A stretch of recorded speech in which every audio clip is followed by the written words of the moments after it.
Kaupat, gain independence, promote good morals. Hino ma-differentiate na sad nato si Bonifacio from Rizal kay di ba sila Rizal sa La Liga Filipina ang ilang aims o goals kay kanang murag ma-equal ta sa Spain, murag as equal ta nila, pero kani si Andres Bonifacio, he wanted that the Philippines should be ours to claim. We should be the one na kanang magmando, dili ta kanang kuan sa laing bansa kay ato man nganong lahi man ang mugunit na to. La Liga Filipina, no, they want us to be kanang equal sa Spain, pero dire sa Katipunan they want kanang totally free from Spain or Spanish rule. Then dire sa promote good morals na ay gisuwat si Emilio Jacinto nga kartilya ng Katipunan. Kuan siya, Society's Code of Conduct. Kartilya, no, emphasize the intrinsic equality of all people. Regardless sa skin color sa usa ka tawo, social status or education, dapat sila equal. About sa gender, si tan-aw ninyo, equal sila sa men ug women? So ang answer na kay yes. Pero before, wala pa na sila nagpasud gyud og kanang mga babay, mga laki sana. Pero as times goes by, nakarealize sila nga na ay kuan ang mga babay sad, yung gipakita sad gyud sa mga babay nga na sila kakayahan, just like Oriang or the wife of Andres Bonifacio. So, isingit lang ni nako ha, kay ganahan mong kanigod. So diba sa una ang mga babay kay as seen as kanang low or not as a partner but as a slave for men, just for bearing child and things like that. Diba equal ang tanaw nila. The Katipunan women's, they use this weakness as their strengths. Kay ang mga babae kay kuan man no, ilang tanaw sa mga laki kay walay mabuhat, so ilaning gigamit. Sila'y nagtago, especially Gregoria de Jesus, kanang giuse niya nga weakness into strength, say magtago or sa mga dokumento nga mga secret nga mga kuan dito sa Katipunan, ay dili man siya suspetsaan ilang mga armas, ilang mga inana. He served as a soldier dito, nakahibaw siya mga bayo, mo use weapons. She was the custodian of the Katipunan. Siya ang mo safeguard sa mga dokumento, sa mga seals nila. So dako kanya siya contribution sa Katipunan. No, she is just one of the women nga naay kanang suwat sa libro. We don't know kung nga katong mga uban sad nga mababay sa Katipunan nga ni fight for our independence. So nice kina. Di ay ko ano itandang sora gani. Ko ano siya, si Melchor Aquino. Niya siya sa mga babae nga ni kuan tabang with the age of kanang 84 na siya. Usa pa dai ba kanang nakailam mo ani ni Juan Nakpil, di ba Juan Nakpil na ana sa grade 12 katong kanang father of national kuan sa architecture.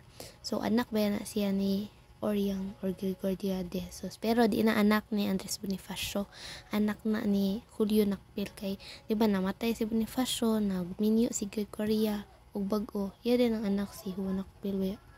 Ang pinakalas dire no kay when exposed in August 1896, Bonifacio initiated the revolution. Mao na to, nagrevolusyon sila. Hisgutan naman ni nato mao ni ang katong pugad lawin. Now let's go on to the next topic, which is si Emilio Aguinaldo. So kinsa man si Emilio Aguinaldo? So ato siyang na known for being the first president of the Philippines, no? Sabay wala kay bawo nga si Emilio Aguinaldo ang first president. Pero do you think nga siya gyud ang first president? Kay there are kuan man gud kanang mga kanang paglalis nga dili gud kuno si Emilio kay si Bonifacio gud kuno. Unya na lang na atos ang ilahon si Emilio Aguinaldo. So, born in 1869, namatay siya pag 1964, no? Siya ang revolutionary leader the first president of the Philippines. Siya ang pinakaunang kanang president sa Philippines nga nakalingkawas or nakagain tag freedom from the Spaniards. Kani si Emilio Aguinaldo, kuan siya, kauban ni siya or kasapi ni siya sa Katipunan. Naani siya dito sa Magdiwang nga faction. Kay kaning kuan gud Katipunan di ay kay na-divide ni siya into two factions, which is Magdiwang and Magdalo. Ang Magdiwang kay gipamunuan ni Baldomero Aguinaldo, mao ni siya kanang cousin or pinsan ni Emilio Aguinaldo, while ang Katipunan kay led by Mariano Alvarez niya dinhi sa kanang Magdiwang kay naadiri si Andres Bonifacio. Kung si Andres Bonifacio ang nagpasimuno or nagpasiugda ning KKK, nganong si Emilio Aguinaldo man ang nahimong presidente. So let me answer your questions kung wala pa mo kahibalo. Because of their territorial disputes, nagkasundo ni sila nga mag-elect or magbuhat og bag-o nga kuan dili na Katipunan. Unya ang napilian or na-elect nila nga kanang presidente kay si Emilio Aguinaldo, dili si Andres Bonifacio. Namusod ang katong akta de na ikog katong Tejeros, pero naani sa next report man siguro, so I will not kanang deep dive or delve further into this. Pero naalang ko i-share gamay kay ganahan ko ni dayon kung dili lang mo ganahag spoilers kay you can skip this part. Balik ta dito sa katong pag-elect nila, no, kay si Aguinaldo ilang gipili nga presidente, while si Bonifacio ilarang gi-elect og katong director of the interior, which is yung kanang mubo gyud, no, to think nga sig buhat ana ni dayon karon na mubo na lang siya og katong danan. Unya gi-insulto pa gyud siya atong usa ka kauban nila angan kay si kuan Daniel Tirona. Kay giingnan niya si Andres Bonifacio nga nganong dapat dili ikaw ang magkuan ani kay wala kay pinag-aralan, wala kay kanang naabot, dapat usa ka abogado or lawyer ang mag-handle anang imong posisyon, dapat dili ka. So si Bonifacio kay insulto sa jud, no, kay kalain sad gibutang na gani kag mubo nga pwesto to think nga ikay ga pasimuno ana ang organisasyon, tas gi-insulto pa gyud kag inana. Buhat si Andres Bonifacio og kanang akta Tejeros nga makapawalang bisa atong ang ilang gipang buhat dito nga meeting nya kanang followed by the akta din na pag-declare nga magbuhat sila bag-o nga independent government.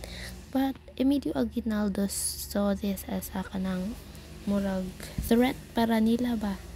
So, iyang pa-execute or gipapatay si Andres Bonifacio kauban ang iyang igsuon nga si Procopio. Treason daw or kanang pagkuan sa bag-o nga government sa padiay, no, before ato nganong si Emilio Aguinaldo man diay ang ilang na-elect kay diba sa Magdiwang o Magdalo nagkuan man sila lahi-lahi og mga territories. Pamunuan ni kanang Bonifacio kay sige nagkapilde, while ang katong usa ka kanang team kay sige sila kadaog dito, kay ang ilang kuan na reason kay dito sa Bonifacio gud di nagkuay ilang mga kalaban maunang sige daghang kamatay or daghang mga pildi nila, while ang katong mga dapit dito nga lahi nga kanang team kay mga ginagmay ra ilang mga kalaban mao daw sigkadaog. Pero in the end si Emilio ragyapon gyud ang nahimong president nila sa first government. So balik ta. So Emilio Aguinaldo led Filipino forces against Spain and later US, took full leadership of the revolution after Bonifacio's execution in 1897.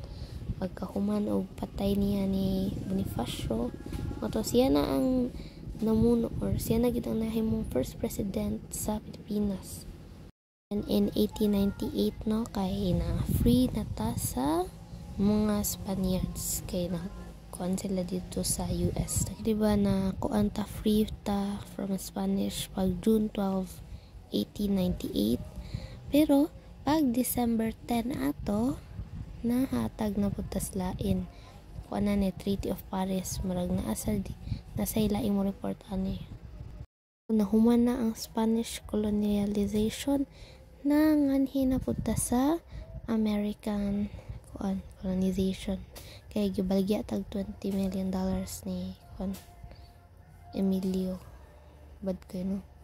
Ani ni end sa Spanish-American War nila na wag tang nagani ang mga Spanish kidisan sad og mga American. Pero bisag inana pa ni balik yapon si Aguinaldo man sad kay katong kwarta iya man sang gipang palit og kanang mga weapons para kon sa Philippines god. And I think that's it for my report. So nakasabot ra ang tanan. So let me give you a conclusion. So, di ba? Early revolts, though unsuccessful sila, pero they serve as a crucial inspiration and motivation sa mga nag-uprising ng mga bag-o, no? Failed revolt become a stepping stone. Kay kung walay nagpasiugda na, walay mahitabo, walay ma-inspire, walay ma-motivate, walay musunod sa ilang mga yapak. Even though fail sila or na sila mga murag atong maingon nga dili mao, pero they really at least they tried. And did you know nga kaning naa sa Philippine flag nato nga 8 rays of sun kay nag-represent ni siya sa 8 provinces nga ni revolt para sa ato independence. So timan ini mao ni ang Manila, Bulacan, Pampanga, Cavite, Batangas, Laguna, Tarlac, and Nueva Ecija. So, dili ni sakop sa akong report, but just try to remember it. It won't hurt. And kung sad no nga makahibaw ta sa mga provinces nga ni sa atong bansa. Also, did you know kinsay ni sa atong Philippine flag? So, it is designed ni General Emilio Aguinaldo gahapon. Siya ang nag-design sa atong flag. And then it is sued by Marcela Agoncillo. She is known to be the mother of the Philippine flag. After knowing all of those mga revolts and this KKK, no, I wish nga kaning spirit of katipunan and the Philippine Revolution will serve as a constant reminder and inspiration for us today. Nato karon no nga we are living in the present times, modern day nga wala na tag ilipon because of them. Let's be thankful to them niya dayon at sa gamiton ang kalayaan nga ilang gipaglaban nato. So don't let our own Filipino fellows corrupt our own country's money. So that's just my conclusion, but I hope you really listened, and I hope nga nakatun mo sa katong mga pugadlawin kung katong katipunan ang Andres Bonifacio, katong mga Emilio Aguinaldo. Uban di ba wala koy mga nato mga visual, so you don't really need to kanang write per sentence or mga words ato, you just need to understand. Okay, so thank you very much for your time. Thank you and God bless. Goodbye.